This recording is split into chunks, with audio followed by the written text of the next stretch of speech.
নমস্কাৰ, মই ৰঞ্জন চৌধুৰী। 2026 ইলেকশ্যনৰ কুচকাৱাজ চলি আছে চব ফালৰ পৰা, সাক্ষী আৰু বিৰোধীৰ ফালৰ পৰা। এতিয়ালৈকে আপোনাৰ বিহুৰ আগত হ'ব না পিছত ইলেকশ্যন হ'ব সেইটো লৈ অলপ বিতৰ্ক আছে। তো গতিকে সেইবিলাক বিতৰ্কলৈ নাযাওঁ। আৰু এতিয়া তিনি গগৈৰ যি নেৰেটিভছটো 2024 পৰা চলি আছে। তেতিয়া আটাইতকৈ ডাঙৰ প্ৰশ্ন যে বিধানসভা নিৰ্বাচনত তিনি গগৈ একজোট হৈ থাকিবনে নাই, সেইটো বৰ ডাঙৰ প্ৰশ্ন। কাৰণ সেইটো লৈ বিভিন্ন সময়ত বিভিন্নজনৰ সন্দেহ হৈছে। আৰু অখিল গগৈৰ লগতো প্ৰায় ঝেং চেং হৈয়ে থাকে, সেইটোতো গম পায়। আৰু আমি ভিডিঅ' কৰিছোঁ এই সন্দৰ্ভত।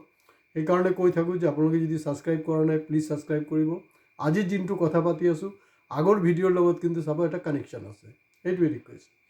তো গতিকে ভিডিঅ' মেক্সিমাম শ্বেয়াৰ কৰা, লাইক কৰা, কমেণ্টছ কৰা। আৰু সেই ছাবস্ক্ৰাইবটো মই এজ ইট ইজ কমেই, সেইটো প্লিজ আপোনালোকে কৰিবলৈ নাপাহৰিব। এতিয়া প্ৰধানমন্ত্ৰীৰ জানুৱাৰী আৰু ফেব্ৰুৱাৰী দুবাৰ তেওঁৰ জাৰ্ণি কিন্তু হৈ গ'ল। গতিকে মাৰ্চত আহিব, সঘনাই তেওঁ আহি থাকিব। হয়তো মাহত এবাৰ আহিব পাৰে বা দুবাৰ তিনিবাৰো আহি যাব পাৰে, কোনো ডাঙৰ কথা নহয়। কাৰণ সেইটো তেখেতৰ কাৰণে এটা বহুত ডাঙৰ চেলেঞ্জ। অসমত যেনে তেনে বৈতৰণিটো পাৰ হ'ব লাগিব। তাৰ কাৰণে যি কৰিব লগা আছে চব কৰি আছে, চৰকাৰে কৰি আছে, দলে কৰি আছে, সেইটো কৰি আছে আৰু কৰি থাকিব। আৰু এতিয়া শেহতীয়া যোনটো পদাৰ্পণ হ'ল, শেহতীয়া পদাৰ্পণ প্ৰধানমন্ত্ৰী হোৱাৰ পিছত তিনি গগৈ একেলগত থাকিবনে নাই এইটো লৈ বহুত ডাঙৰ প্ৰশ্ন উঠিছে। তো কথাটো এনেকুৱা যে প্ৰধানমন্ত্ৰী যে আপোনাৰ এই যে অযথা যোনবিলাক খৰচ কৰিলে, এই যে আপোনাৰ অৱতৰণ কৰা অমুক তমুক যি হ'ল আৰু যিটোৰ কোনো প্ৰয়োজন নাছিলে, যিটো সময়ত 80 কোটি মানুহক ভিক্ষা দিব লগা হৈছে, হাজাৰ বাইদেউক ভনীক ভিক্ষা, এইবিলাক অনুদান যি আঁচনি যি কওক, যোনে যি লৈ আছে, ভকতত যোনে লৈ আছে এইবিলাক ভিক্ষা বুলি কওঁ। আমি কিন্তু ভকতত অকল ভিক্ষাৰীককে দিওঁ বস্তু, বেলেগক দিয়া নহয়। কিন্তু আপুনি মনত পেলাওকচোন, আপুনি এনেই ভলণ্টিয়াৰলি কেইজনক কেইটকা দিছে, কি কৰিছে সমাজৰ কাৰণে, ৰেকৰ্ড কম থাকে। গতিকে এইটো আমাৰ ভাষাত চিধা স্পষ্ট ভাষা হ'ল যে এইটো ভিক। এইটো কেছেই হওক বা কাইণ্ডছেই হওক, যি হওক বাৰু। এতিয়া শেহতীয়া পদাৰ্পণৰ এই যে টোটাল যোনটো ড্ৰামা হ'ল, টোটাল ড্ৰামাক লৈ খুব কেটাগৰিকেলি সাধাৰণতে যোনটো গতানুগতিক নিয়ম মতে কিন্তু গৌৰৱ গগৈ খুব স্পেচিফিক তাৰ সমালোচনা কৰিলে। আৰু দ্বিতীয় সমালোচনাটো কৰিছে আপোনাৰ অখিল গগৈ ডাঙৰীয়া। কাৰণ তেওঁতো ক'বই আৰু এইটো তেওঁ হেৰি ছিষ্টেমতে আছে। আৰু যদি কেতিয়াবা নোকোৱাকৈ থাকে সেইটো ডাঙৰ প্ৰশ্ন হ'ব। এতিয়া কথাটো হ'ল যে লুৰিণজ্যোতি গগৈ ৩ নম্বৰ গগৈজন কোনফালে আছে? তেওঁ কি সঁচাকৈ কংগ্ৰেছৰ ফালে আছে না হিমন্তৰ ফালে আছে? কাৰণ 2024তো কিন্তু বজাৰত এই কথাটো ওলাই গৈছিল যে ডিব্ৰুগড় লোকসভা সমষ্টিত সৰ্বানন্দ সোণোৱালক হৰোৱাৰ কাৰণে কিন্তু লুৰিণজ্যোতি গগৈ প্ৰক্ষেপ কৰিছিলে, ঘূৰাই পকাই আপোনাৰ হিমন্ত বিশ্ব শৰ্মা। তেতিয়া ওলাইছিলে কথাবিলাক। সেইটো সময়ত ছ'চিয়েল মিডিয়াত আছে বা বিভিন্ন হেৰিবিলাকত আছে, এইটো চৰ্চা হৈছিলে, নোহোৱা নহয়। মই নতুন কোনো কথা কোৱা নাই, আপোনালোকে জাষ্ট 2 বছৰমান বেকলৈ যাওক, চব বস্তু পাই যাব। তো সেইটোত কাৰণ অখিল গগৈতো সি ঝেঙীয়া, এই কেতিয়া কি কৈ থাকে সেইটো লৈ মই ক'বলৈ নাই। লুৰিণজ্যোতি গগৈ এতিয়া চাব যে লুৰিণজ্যোতি গগৈ তেখেতৰ পদাৰ্পণ অৱতৰণ যি কৰিলে সেইটোক মোটামুটি প্ৰশংসা কৰিছে। শাসকীয় দলৰ নেতাবিলাকে যি ধৰণে কথা পাতিব লাগে তেনেকৈ কথা পাতিছে। এতিয়া অখিল গগৈ ডাঙৰীয়া, মোৰ চিম্পুল কথাটো হ'ল যে আপুনি কাৰ লগত আছে? মই সুধি আছোঁ, মই ৰঞ্জন চৌধুৰী, মই আপোনাক সুধি আছোঁ যে আপুনি কাৰ লগত? আপোনাৰ যদি কিবা অসুবিধা আছে, আপোনাৰ যিবিলাক অনুৰাগী আছে তেওঁলোকক কওক, কমেণ্ট বক্সত কমেণ্টছ কৰিবলৈ। আৰু এটা ইণ্টাৰেষ্টিং হ'ল 2024 আপোনালোকৰ একজন মুছলমান নেতা, তেওঁ কিন্তু আপোনাৰ এই উৎপাতত এই যে কাৰবাৰবিলাক কৰি আছে আপুনি, তেওঁ কিন্তু দুলু আহমেদ, মোৰ যদি নাম ভুল নহয়, তেখেত আপোনাৰ পাৰ্টিৰ পৰা ওলাই গ'ল। আৰু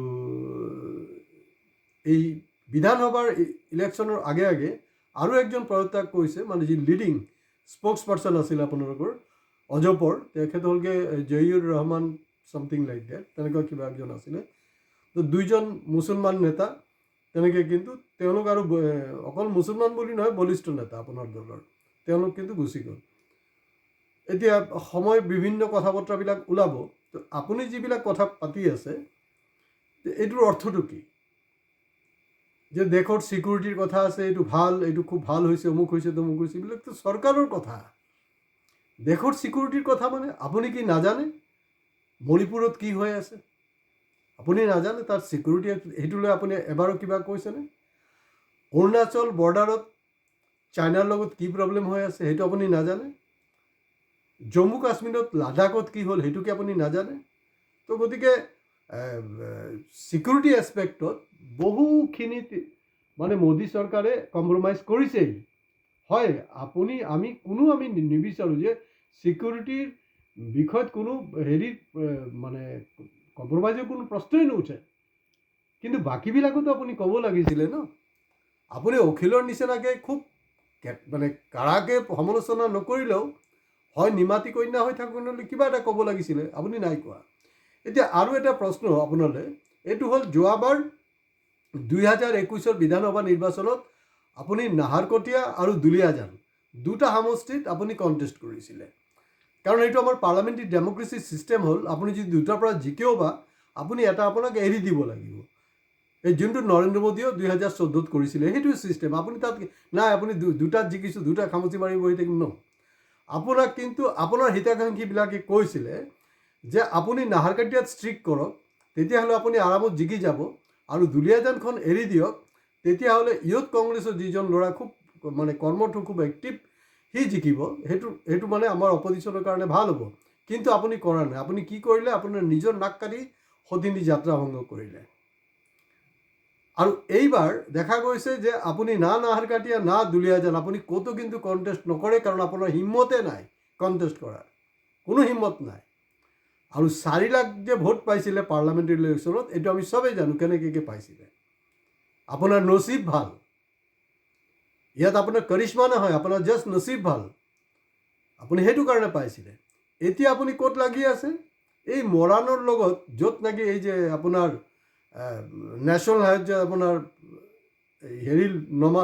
কৰিলে, ৰাফেল কৰিলে, ডেমো কৰিলে, এই ৰাফেলৰ স্কেম লৈ আপুনি একো নকয় কেলে? এইটো কাৰণে নক'ব কাৰণ আপুনি তাত মৰাণৰ ওচৰত, খুব সম্ভৱ মোৰ যদি ভুল নহয়, খোবাঙত আপুনি তাত সমষ্টিত কণ্টেষ্ট কৰিব খুজি আছে, য'ত নেকি একজন ইউথ কংগ্ৰেছৰ ল'ৰা যোৱা কেইবা বছৰ ধৰি ফাইট কৰি আছে। কিন্তু আপুনি এই চিটটো কেনেকৈ ল'ব সেই ধান্দাতে আছে, বেলেগ কোনো কাৰবাৰত নাই। আৰু এই বস্তুবিলাক কিন্তু বেয়া হৈছে। আপুনি স্পষ্ট কৰা উচিত আপুনি মানে কংগ্ৰেছৰ লগত আছে নে কাৰ লগত আছে, আপুনি গুচি যাওক। কোনে মানা কৰিছে? যেনেকৈ অখিল গগৈক মানুহে সন্দেহ আছে, তাক অখিল উদ্দিন বুলি কৈ থাকে, যে নামনিত মুছলমান লোক। আপুনি স্পষ্ট কৰক বস্তুটো। আৰু আপোনাৰ কিন্তু এইবাৰ জিকাৰ সম্ভাৱনা বহু কম আছে কিন্তু, আৰু সম্ভাৱনাটো কম আছিলেই। আৰু লাল যোনটো কাম কৰিলে আপুনি, সেইটোত কিন্তু আপুনি আৰু বেছি হলঠেকত পৰিব। আজি ইয়াতে শেষ কৰিছোঁ। নমস্কাৰ।